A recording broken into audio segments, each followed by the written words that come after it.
جيت باش نحكي في موضوع روروات. البارح تفرجت في ستوريز متاعها، حكايتها مستني على الاخر، ونشوف انه حكايتها فيها عبرة للبنات الكل. اول حاجة، المرأة ملزمهاش تحب الشخص اكثر من روحها، وهذه الكلمة اللي قالتها هي في الاخر. قالت نستاهل اللي صار لي هذايا الكل على خاطر حبيت الشخص اكثر من روحي.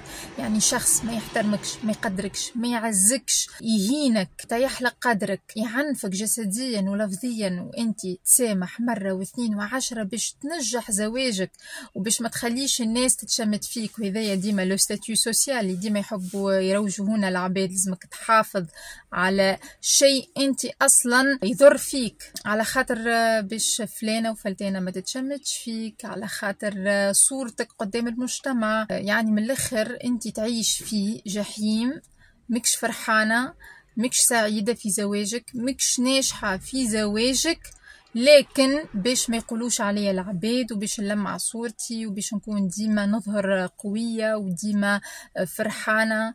and you fake it في الاخر. مش صحيحة، مش حياتك هذيك.